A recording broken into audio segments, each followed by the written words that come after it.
I'd like to go to one funeral where they are a little more honest. Yeah, and they're like, her smile did not brighten every room that she walked into, and she was not the joy of our lives. I want somebody to come up to the podium and say, we literally couldn't take her anywhere.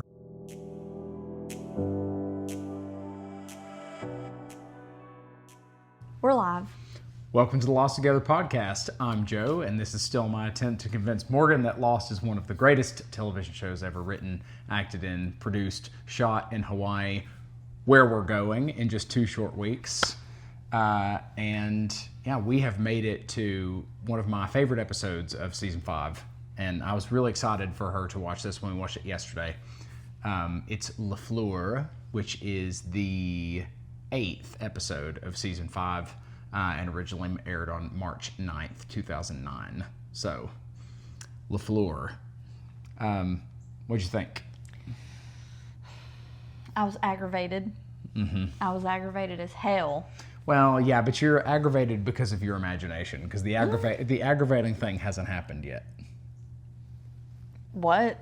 I just mean that you're imagining that a particular thing's going to happen. Yeah. I mean, I can tell by looking at his face when she got out of the car. Well, so LaFleur, great episode. Yes. We had a really good time watching it. I think there's a run of a couple of episodes here, 316, Life and Death of Jeremy Bentham, and LaFleur, and Namaste, the next one, who they're all really, really good episodes, but this one's my favorite one in the run. Because we see a very different Sawyer in this episode. Yes. So, different but the same. So it's like it's because it's flipping back and forth about 3 years apart. You can kind of see some noticeable differences. But without further ado, I guess let's get into the recap so we can start talking about it, because I'm excited to talk about it. Yeah. So I thought the whole first 10 minutes of this episode was a last time on Lost, like one of those, Previously there on it is. Lost. Previously on Lost. Yeah. So we were watching it forever before I was like, wait a minute, is this is like the episode? I guess I missed something. But, we're flipping back and forth between Locke pushing the wheel and Ben pushing the wheel, and time's all jacked up. And last time we left Sawyer and them, Charlotte's dead from her brain getting fried from all the time jumps, and they're all like, wah. So, they're all over the place. They're whenever the place. Mm-hmm. So they don't know what's going on. But I think in the last episode, Locke goes down the well, and then the well disappears, and then it's filled in, and our little group of people look up and they're like, oh. And then in this episode, we get to see what they're looking at, which is some freaky looking Egyptian statue that there's nobody says anything about. There's no further explanation on that. So that's what they're all freaked out about when the well is filled up. Let's see. Trying to think. So there's I've grabbed a still here. Yeah, that thing is scary looking. But do you look at what it's holding? Do you have any idea what it's holding? An ankh. Yep. Yeah, which is what old Paul had on his neck. And Paul is a man that we meet very briefly. We meet his corpse after the well is filled. Our guys are back, and they realize oh my God, my head doesn't hurt anymore. This is after Locke is gone. Mm-hmm. So they're no longer jumping through time. They are where they are, which turns out to be 1974. What a fun year. I wish I could be in 1974. Well, I think I would have done well. While you actually keep going, because I'm gonna now that we film on my phone, I have to have my laptop here for quick research. So I'm gonna look up something while you talk about this. So, yeah. Well, so they are running around and they hear gunshots, pew, pew, pew, and then they hear a lady yelling, and Sawyer and Juliet run out to see these 2 men putting a bag over the head of a woman who's saying we were just exploring this part of the island. We're so sorry. We didn't mean it. Me. So they end up shooting those 2 guys and taking the bag off the head of the woman, Amy, whose husband, Paul, is dead on the ground. So they she's like, who are you? And so Sawyer comes up with the name Jim LaFleur, which is like, what? He explains, he said, it's Creole. What do you want? Yeah, it's Creole. Yeah.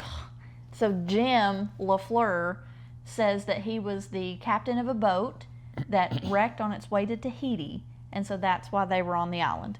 Because she's like, what are you guys doing here? Me, me, me. So they are like, she says, please help me take my husband back to the camp. Also, we have to bury these dudes because of the truce. So Sawyer and Juliet are like, okay. So they bury the bodies. They're carrying Paul back to camp, and they come to the pylons. And they already know what's up with the pylons. Mm-hmm. So they're like, hey, go turn that off. And Amy's like, what do you mean? And they're like, go turn it off. So she lifts up the thing and very obviously does not turn it off. What she did was got little earplugs, and then Sawyer's like, you first, sweetheart. So she walks on through fine, and then they go through, and obviously they don't have earplugs, so they're all convulsing on the ground. Well, she also kind of like skirts it. So rather than walk like between the pylons, yeah, she's like goes right around it, just like right in there. Yeah. Yeah. So when Sawyer wakes up, Horace, who was Ben's dad's friend, right? When Ben was a kid. Yeah. Yeah. I thought he looked familiar. He's also Percy Wetmore in The Green Mile, which I know we've talked about, and is, I think, the most despicable character that's ever been on any screen of any kind. He's the worst. Him and Precious's mom. She sucks too. Of note, the Egyptian god Horus was the Egyptian god of the sky and kingship. Mm. So, and Horus is like obviously the leader of the Dharma Initiative. When they arrive in 1974.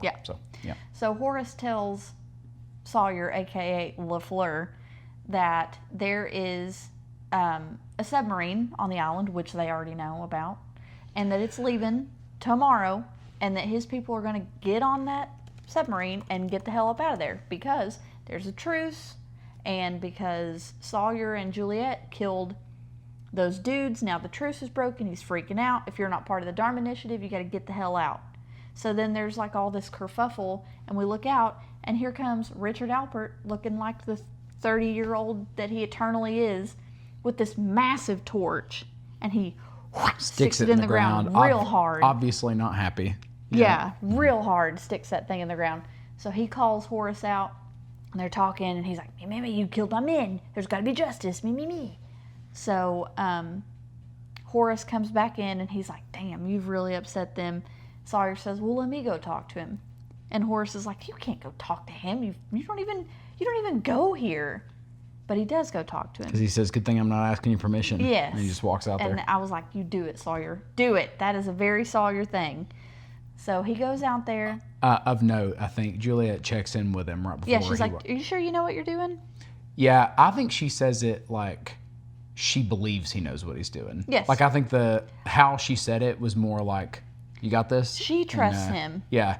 And he's like, I got this. This whole episode is built on Juliet and Sawyer, like, trusting each other, having each other's back. I think he says that when Paul gets shot and all that, like, Sawyer pulls his gun up and he's like, drop your weapons. And they don't drop their weapons. And there's a shot to kill one of those guys, and it was Juliet that shot him. Yeah. So Sawyer, like, looks at his gun like, damn, I didn't pull the trigger.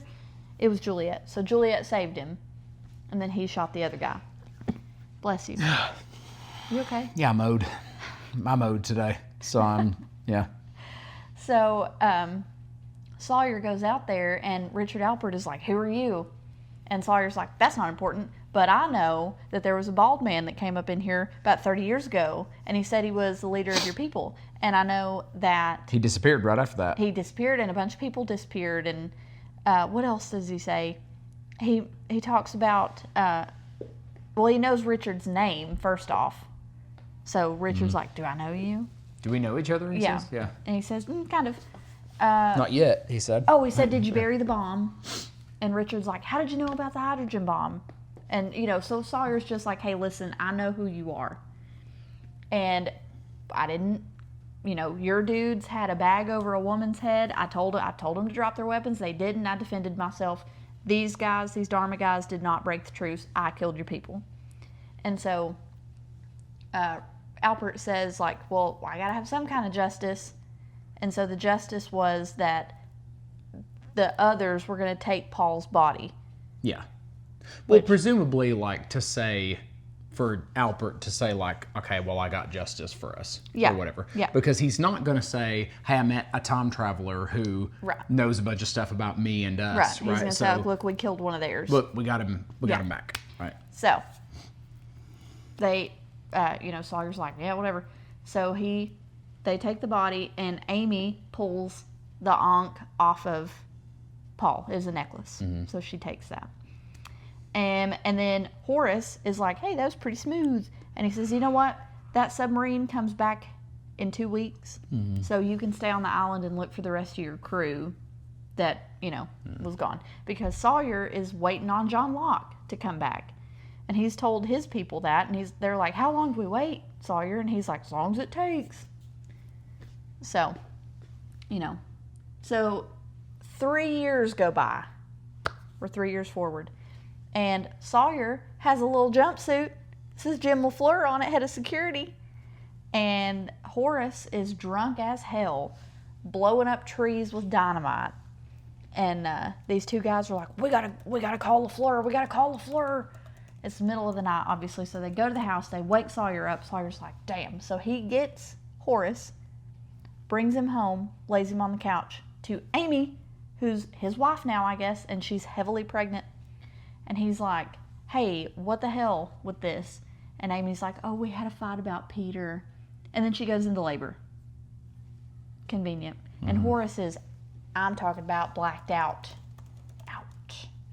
So they rush her off to the hospital. And the baby's breech. It's all jacked up. So Sawyer goes and finds Juliet, who's a mechanic now. And she's like underneath the car with a saw and her glasses and whatever. And he's like, hey, I need you to come do a cesarean. And she's like, we had a deal. And he's like, screw the deal. This baby and the mama's about to die. Get over here. So Juliet says, don't you remember that every time I've tried to help a woman have a baby on this island, it hasn't gone well? And he's like, I believe in you. And it's this big, like, trust moment or whatever. So she goes in. There's a little argument between the doctor and Juliet because he's like, hey, aren't you a mechanic? And she's like, hey, aren't you go fuck yourself? So she ends up doing the cesarean, delivers the baby perfectly healthy, and Amy's fine. And Juliet is delighted. Yes, she is. Because she came to that island to help people have babies. Yes. And just tickled to death. And there was such a sweet moment. She comes out and she's crying and you think like, oh no, like it didn't go well. And she says like, everybody's fine. And then Sawyer's like, So we, fast forward some more. Oh no, wait, before we fast forward to that, Sawyer goes back to Horace's house and his little drunk ass wakes up and Sawyer's like, I got good news and I got bad news. Which one do you want first? And Horace says the good news. And Sawyer's like, it's a boy. We forgot to mention the kind of parallel thing that happened. So when they go through the pylons and get knocked out or whatever, and Sawyer wakes up, Horace is in there with him, and he says, how's your head? And Sawyer says, it hurts, right? And so then later, when Horace is drunk and he wakes up, and Sawyer is waiting on him, he said, hey, wake up, boss. And he said, how's your head? He said, it hurts. Mm-hmm. Just like a nice little parallel there, good writing. Yeah. So Sawyer's like, yeah, you missed your baby being born. And Horace is like, yeah, we got in a fight about Peter. And like, do you think Paul, sorry. You robbed Peter to pay Paul. I know. He's like, do you think 3 years is enough time to get over somebody? Because Paul's been dead for 3 years. And so Sawyer goes into this whole monologue about, oh yeah, I used to have a thing for a girl and I can't even remember her face. And she meant everything to me, and I had my shot, and I didn't take it, and, now it's nothing. And I knew right then, I was like, uh-oh, things are going well. She should be here any minute. Mm-hmm. Because... Well, have we done him coming home? That's what I'm about to say. All right. Because he says all that super nice stuff, and I'm like, oh, damn. And then, sure enough, he's walking home. He picks this beautiful flower. He walks in the house. Juliet is like flourishing, looking so beautiful, cooking this lovely meal. There's a beautiful spread on the table. He walks in with the flower, and she's like, is that for me? And he goes, you were amazing today. And she's like, thanks for believing in me. And it's just this whole big, beautiful moment. Worth noting, I think, remember the first thing we ever see Juliet do on the show? Do you remember? No. She's baking.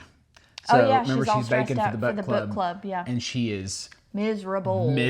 Yeah. And in one of those same houses. Yep. All right. Yep. Miserable, stressed, pretending. Right. So she's like living in this domestic kind of space, but she's pretending. Yes. And so now she's happy. Now, I mean, just the actress playing Juliet, they did her up.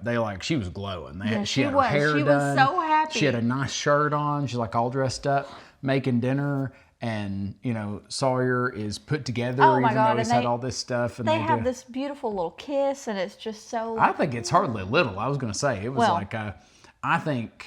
we've seen like a sex scene with Sawyer and Kate, but I thought the connection was way better. 100%. Because she looked over at me and said, I like this. This is good. Yes, right? I am so about the Sawyer-Juliet thing. Which we'll circle back to, because I hate to say I told you so, but I do believe I told you so. I'm furious. So I'm furious. Because earlier in the series, I genuinely think, and not to at you, but I think you really were rooting for Sawyer and Kate to be a thing. Because I thought they were like two little broken people who were loving each other through the brokenness. But Juliet and Sawyer are also broken people, but they're healed and happy now. Yeah. Kate also is a monster. So, like, there is, Kate cannot step into anything without breaking it. I knew it. I could feel it in my body, just like, oh shit, things are going so well right now for Sawyer. And y'all know, I've said since Juliet popped up on the scene, like we've talked about it before, where I think Juliet was the writers going like, we really fucked up with Kate. Like, let's try to write a better character. And why do they keep doing her so dirty? Like, who, Sawyer or Juliet?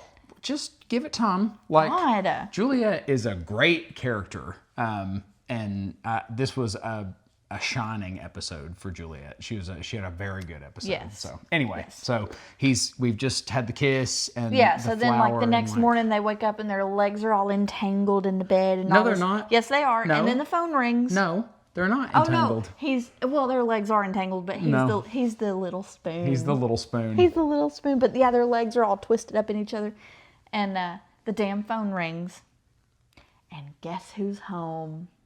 Everybody. And there's just a fucking moment where Sawyer looks at Kate, and Kate, like, of course she's the last one out of the car because she, and she has to make an entrance. Somehow looking beautiful still. She's had like she's a beautiful woman. She's had a plane, but her hair looks done. So it's like plane crash, another one. Well, Jack's suit yet again looks perfect after a plane crash. Jack's suit looks at least a little more disheveled, but it was like, I don't think so. We need to make Juliet look striking, Kate looks striking as she steps out of this van. Yeah. So then she sees Sawyer, and Sawyer sees her, and it's just this connection moment, and I'm like, ow! I hate it. I hate that. But also, I forgot to mention, Jen is speaking very good English now. Well, That's my boy. Well, and kudos to the actor that plays Jen, because in the 1974 scenes, not so good English. No, he's still having a hard time. Kind of broken, right? 1977, very good Perfect, English. Yeah. He's telling Sawyer, like, hey, we did quadrant 133, and then Sawyer's like, I guess time to move on to quadrant 134. And Jen's like, how long should we keep doing this? And he's like, as long as it takes, So quadrant 133. Yeah. What's 1 plus 3 plus 3? 7. Mm-hmm. And so now they're going to search 134. 8. Yeah. Which is one of the numbers. Love that.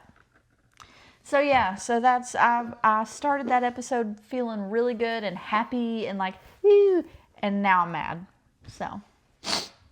So, yeah, I mean, I love that episode for that reason though. Is like it's a really great episode for Sawyer and Juliet, and then of course you get the twist at the end where earlier Lost twists were like there's a smoke monster, or it's a polar bear, or whatever. And this one is just like, it's Kate. And you have the same reaction, like, oh my God, right? Like, what is happening? What a bummer. So, yeah. So a couple of things about this episode.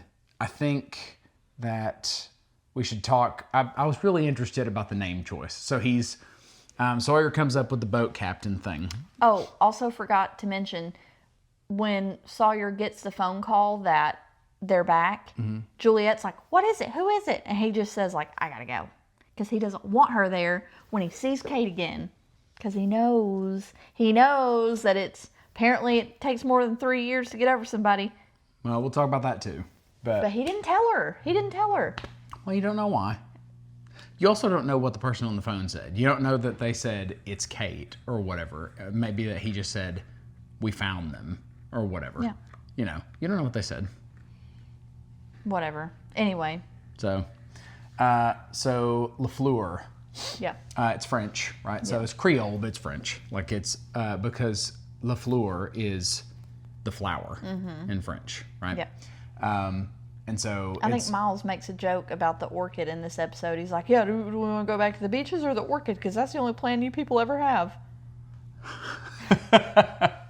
Well, Miles is forever just having a bad time and being snarky and stuff. So, so you've got, he picks LaFleur like on a whim. He's doing the con artist stuff. But that's not one of the names that he had used before, I don't think. Because he had different names that he used, when he was con artist. But he comes up with it quick. And he comes up with the boat story quick. And they all do a good job of not telling Horace anything. They're like, everybody lied. They're like, you got to talk to... Yeah, talk to LaFleur. You got to talk to LaFleur. He's the captain. Yep, he's the captain, right? And he comes up with it in no time. And the genius of Sawyer to say, we were on an expedition trying to find a downed slave ship called the Black Rock. Because he remembers going to the Black Rock, which he knows is on the island, and it would have crashed forever ago, right? And anybody who's on the island is going to know about the Black Rock. So it just lends, like, that's how the con artist thing works, is it's like they're mixing in enough truth that the lie is believable, right? I thought the Black Rock thing was genius, because Horace immediately was like, okay, well, this is legit. Like, even though it isn't at all. So he comes up with LaFleur. LaFleur is, it's French. It's mostly known for the fleur-de-lis, which is a symbol that, like, the New Orleans Saints have on their helmet. It's an American professional football team. And but the fleur-de-lis was, mostly known for French royalty. So, like, the French kings and stuff, like, all had used the fleur-de-lis. But that's not where it came from. Where'd it come from? Egypt. More Egyptian shit. Yeah. Also, isn't James and Jim, doesn't Jim come from James? Yeah. So he's Jim LaFleur. Yeah. And the only people that ever call him James are Locke and Juliet. So he's leaning into a little bit of who he is. But it also makes it easier to carry the con out. Yeah. Because Jim is not crazy different from James. James, yeah. So it was a symbol of life, resurrection, and divinity. So I think that, but I took them picking LaFleur, like the writers picking LaFleur for a name, as like blossoming. So like, yeah, he's in his healed, healthy, happy era for now.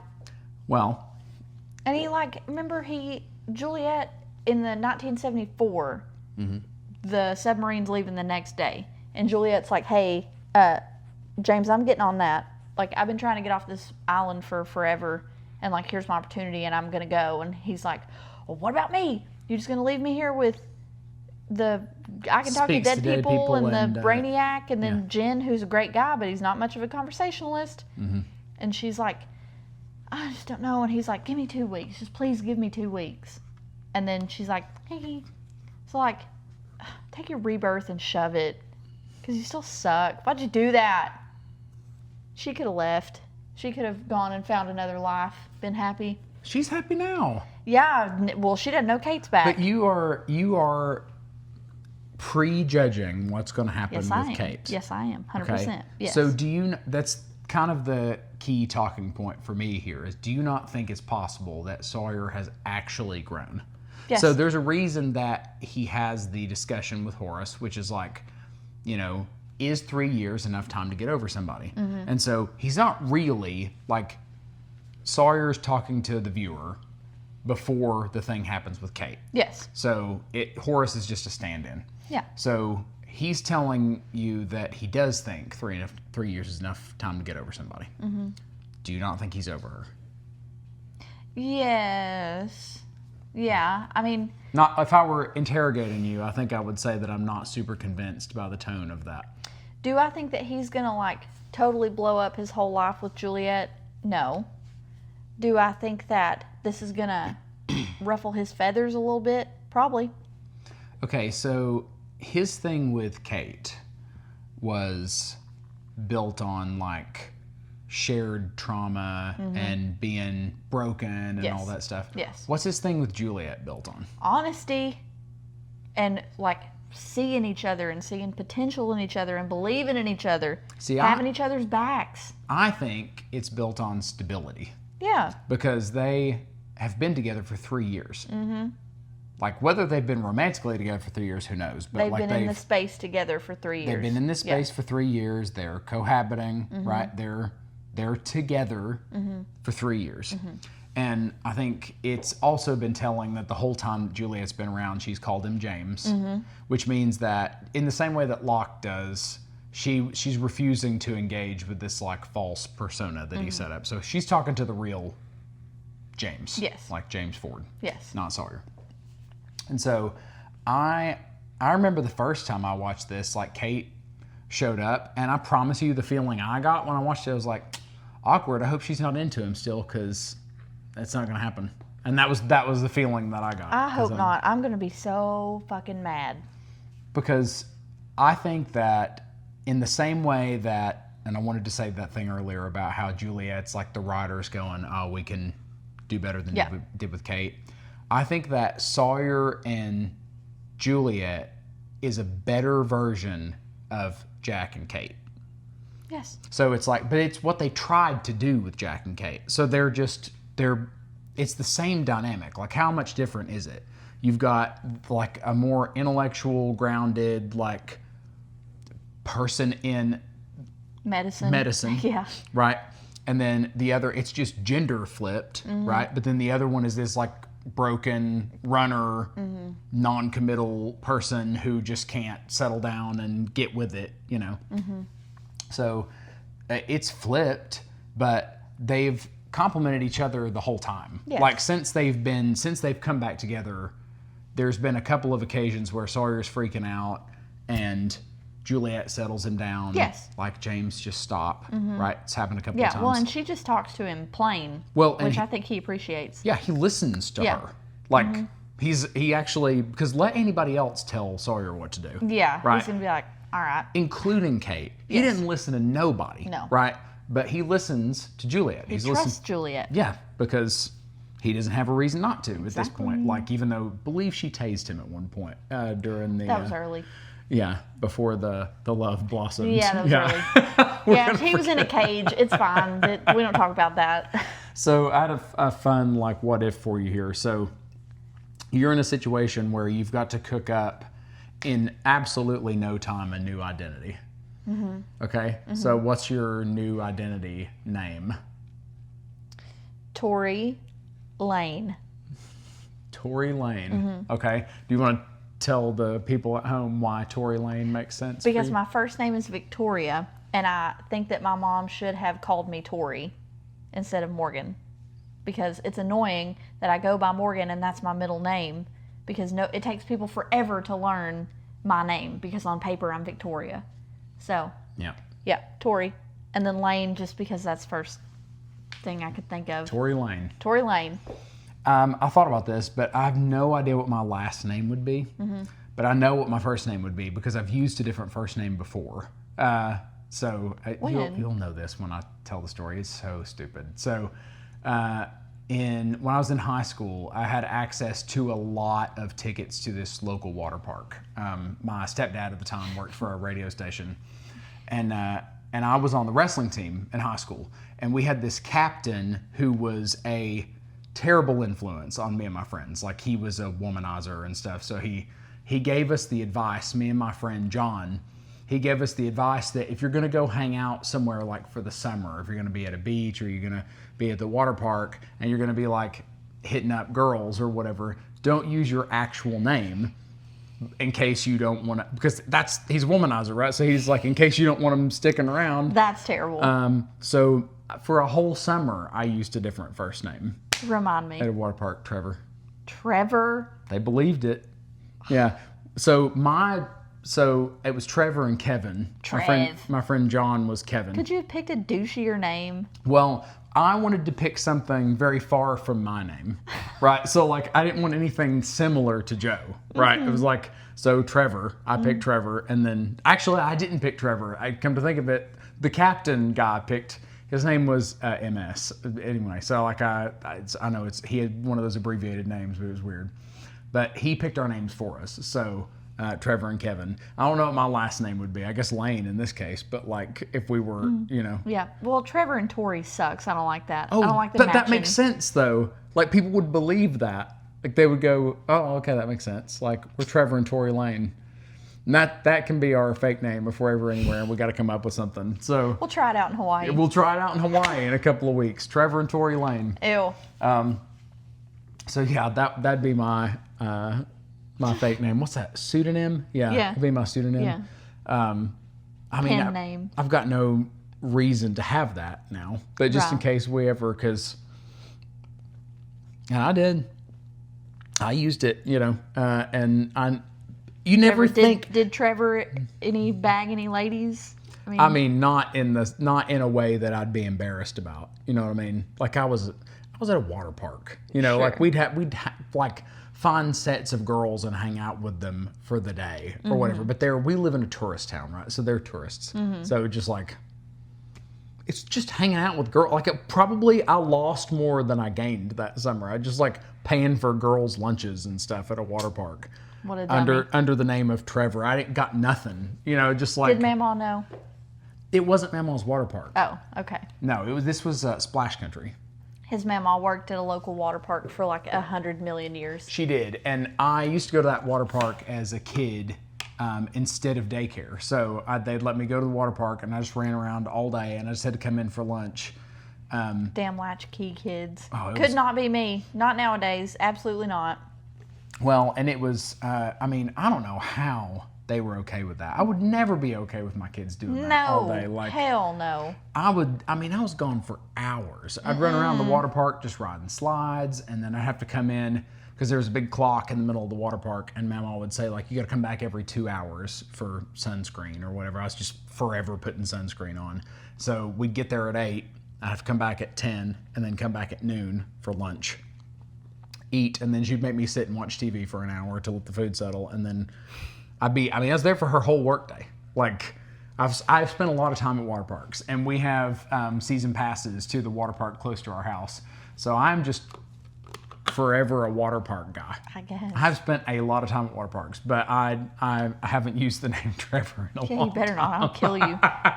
Tori is a murderer, so I'll kill you. Trevor and Tori. Yeah. So that would have been my pseudonym. So yeah, the fleur-de-lis in this case, so resurrection, divinity, and it was originally a depiction of the sacred lotus flower or water lily. So, yeah, tree of life, divine connection. Cleopatra used it. Hello.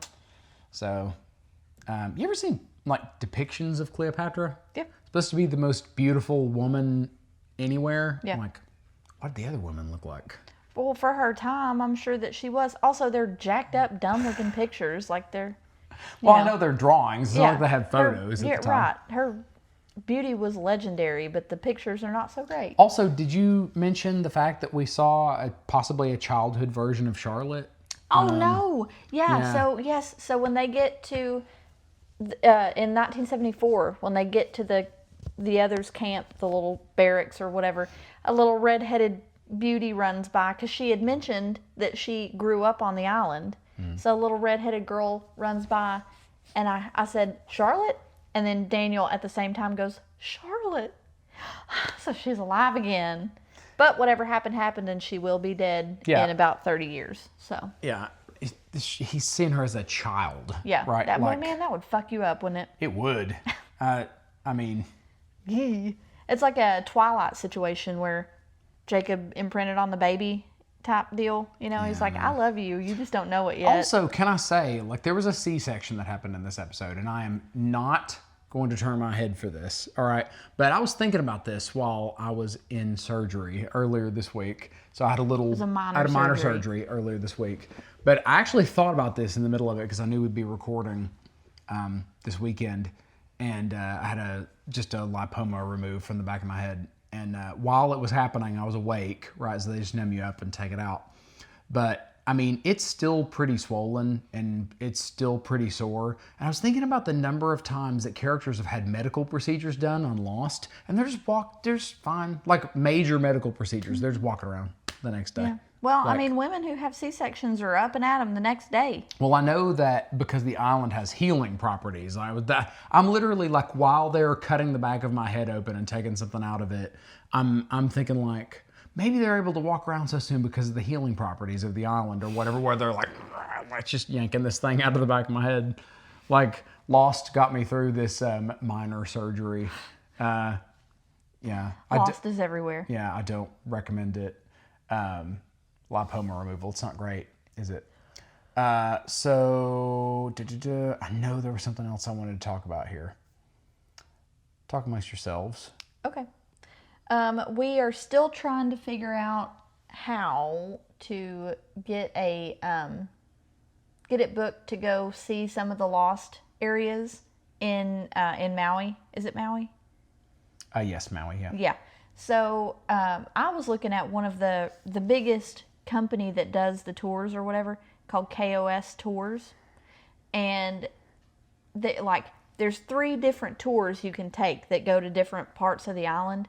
And it had little lists of, like, you can go see where the plane crashed and see the others' barracks. And then I was reading and it was like Jack and Locke's final fight. And I was like, oh my God, I can't. She had something like, and I was like, look, it doesn't spoil. Like, they'll vouch for me here. The viewers are like, that doesn't really spoil anything. Well, I stopped looking at the tours immediately. So if we get one booked, he's going to have to book it because I can't look at any of the things.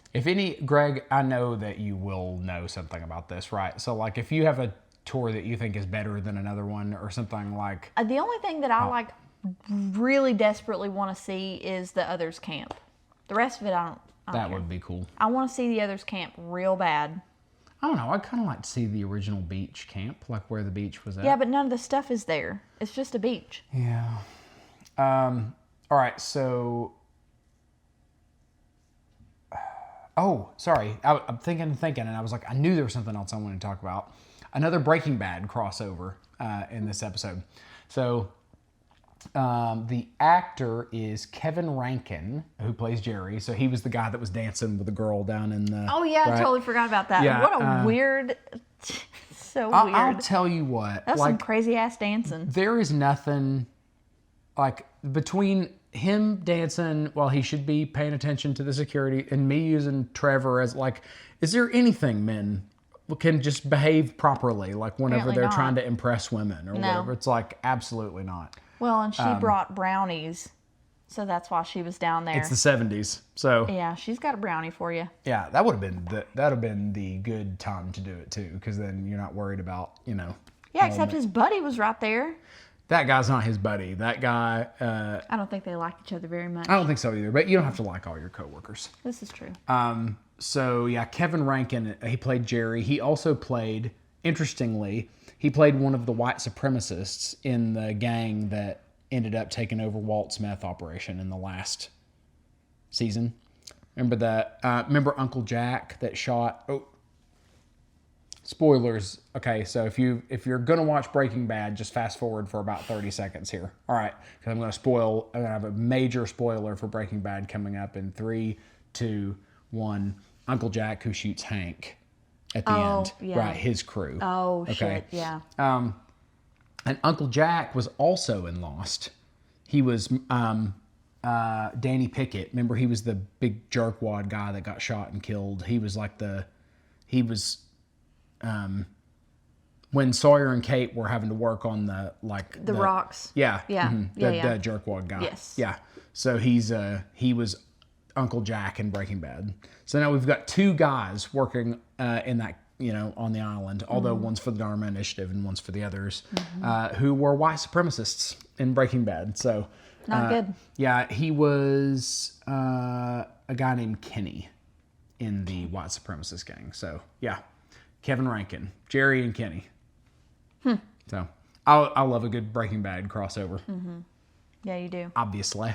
All right. Is there anything else we need to cover here? I don't think so. Let me look back at my notes. I mean, I don't know if it's like important, but Amy, when she was having the baby, was supposed to leave the island on the submarine to go have the baby off the island.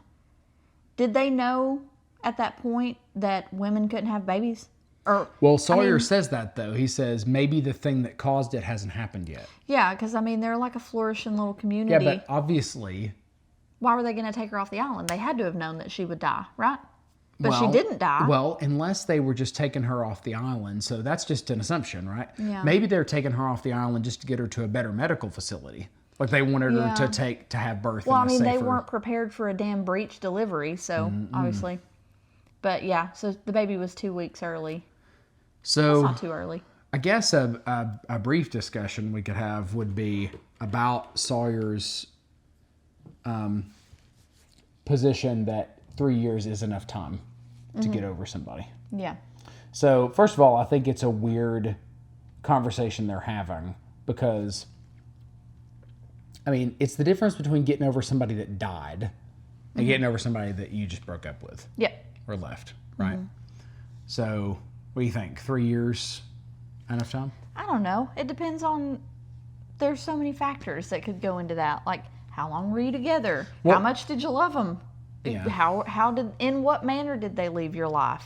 I think that it's a way different situation to talk about somebody that you just broke up with, whatever, versus died. Yes. Like, I think that Horace is silly for... Yes. To be jealous of a dead person, you freak. You're jealous of somebody who literally He's isn't rotting in the ground, buddy. What is there to be jealous of? Yeah. That is a deeply insecure man. He needs therapy immediately.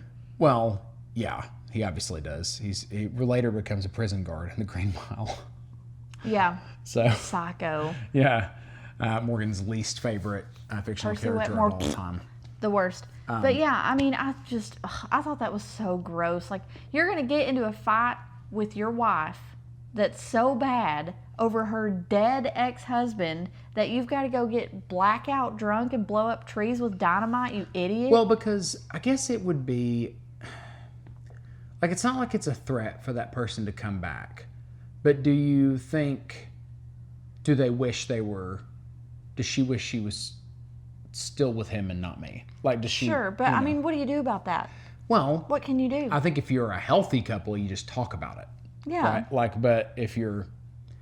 I don't know. Listen, I understand jealousy. I understand misplaced jealousy. I'm jealous of people in your life that I shouldn't be.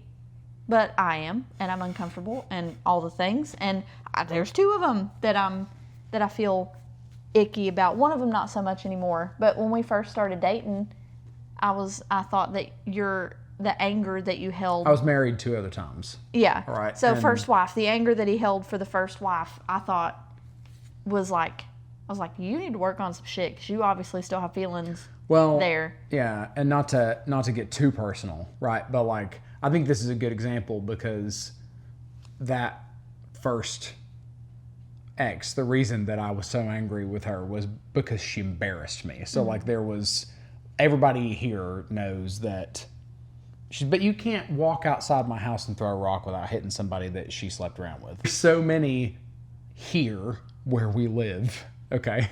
But, so it's more about being embarrassed or whatever, but I get it. Sure. I don't feel that way anymore. Yeah. But, and if she was if she was dead and you like totally loved her and still super loved her, like it would hurt my feelings just to know that. But why would I fight with you about it? That's so dumb. But I kind of get, if to be really fair to Horace, right? At least in the case of exes that you've got, even one that I had a tiny bit of insecurity about was for the same reason, like too much negative feeling feels like a positive feeling, you know? But like... And the same, I just got embarrassed. I was embarrassed. Yeah. And it was like, bleh, so, you know? But if it's somebody that died that you didn't break up with, then it's like, there's still, like it's unresolved. Sure. So it's like, and people that are dead always get... put on a pedestal. Yeah, like all the bad stuff about them, it's easy to forget, you know. So I'd like to go to one funeral where they are a little more honest. Yeah, and they're like, her smile did not brighten every room that she walked into, and she was not the joy of our lives. I want somebody to come up to the podium and say, we literally couldn't take her anywhere. Yeah. Right? Every time we went out somewhere, she's yelling at a server. The last place I took her, she was yelling at a server. The day before she died. We love her, but she was trouble. Right. I called that server, and they're very happy about it. So, that's a cold open candidate right there. Anyway, I don't know. I don't get it because of that you couldn't compete. Like, well, and she's pregnant with your baby, dude. You're picking right before she's about to have this baby to have this fight. How stupid are you? How stupid are you? How about lighting a stick of dynamite in your mouth? Dumbass. Dumb. So stupid. Should we do messages in the ball? Yeah. I could have had this pulled up. Sorry, talk amongst yourselves. Yeah, so we are for some logistics, right? I think what we're going to try to do is we're going to try to shoot another episode next weekend so that you guys aren't waiting a month forever for the next one. We're trying to shoot one next weekend.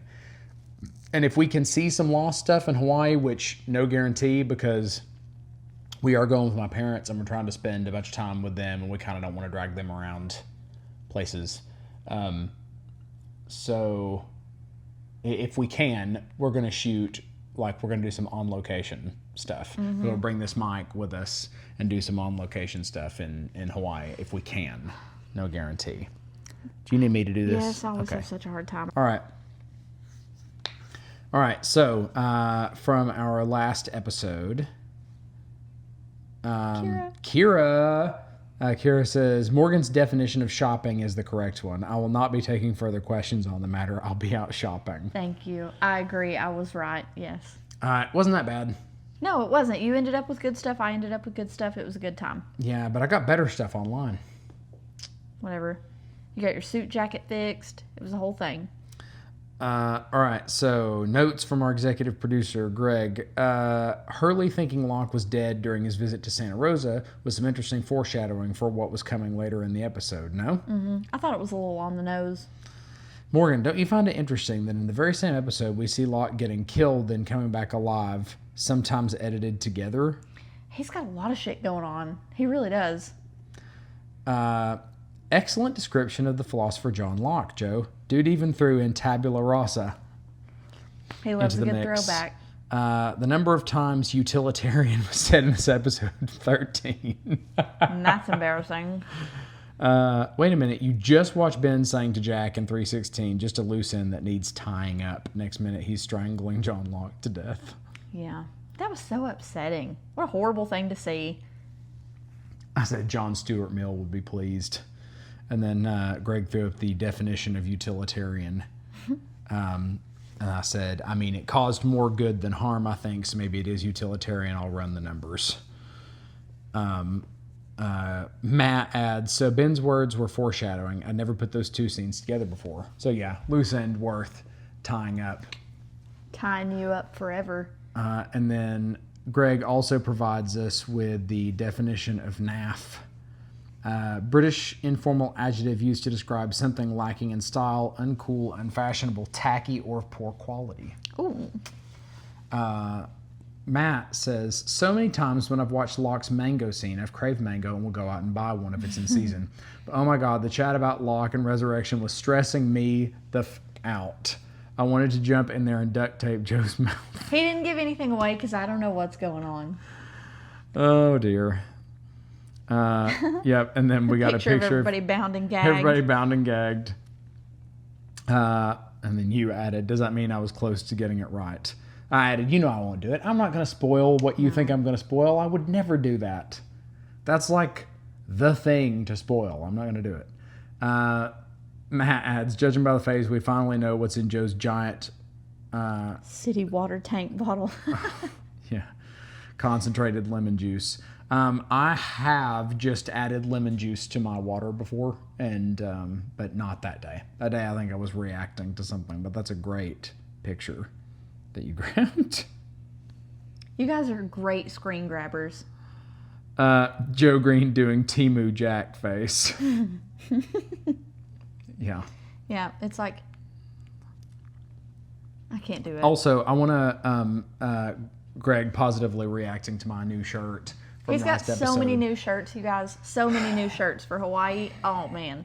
Yeah. He's really got a lot. Well, and they'll see me in them if we do an on-site recording. Well, you'll see him in him anyway, I'm sure. I'm going to wear one of my two-piece Kufandies on... there's this guy on TikTok who advertises these like two-piece summery kind of outfits for men. And it became like a vocal stem for me or something. Yeah. So like he has a funny accent. So yeah, it's like northern-y. I think it's two-piece Kufandy. I think he might be from like Baltimore or something, or DC. Yeah. I think his name is Shop with DC, so he might be up there. Because I used to live up there, and they have this a kind of weird accent around it's like, in that area. It's almost Canadian-ish. Ocracoke, right up in that Two-piece area, up in Kufandy. Baltimore, Hoosiers. So so this guy, the brand is Kufandi, and it's a two-piece set. So he would the video is just him walking into screen going, "Hey guys, just made it down to the Caribbean in this two-piece Kufandi. I'm 6'5", 190. 6'5", 190, It's white on white for the white and he's party. like rubbing it, got this pattern two-piece Kufandi tied on the arms. All those TikTok models, the guy TikTok models are so silly. They're just like collared up, real nice, and they're like, always like feeling it. And yeah, a lot of that. I want to be that'll be a screenshot for sure. Mm-hmm. Okay. Anything else we need to add here? Don't think so. I'm excited to watch another episode to see if Sawyer's about to piss me the hell off. Well, the next episode is Namaste. He better namaste in his house with Juliet. Namaste in your lane, baby. Yeah. So there is... there are 17 episodes in this season. My God, which one are we on? Including, we're on 8. We're never going to get through this show. We're halfway through. It's because we do this every 2 weeks instead of every week like we should. I want to know what's up. You say I that. know, but we're so busy. Yeah. Yeah. We'll always go like, we got to record, and it's a Friday, and then we're getting ready to sit down and record, and I go, you ready to record? And she's like knocked out on the couch almost. Just. Please. All right. Well, y'all, it has been a pleasure. We very much look forward to seeing you again, maybe from Hawaii. Can't wait for any recommendations that any of you have for things we should do in the day that we're in Oahu. Oahu. All right. Aloha, and we'll see you in another life.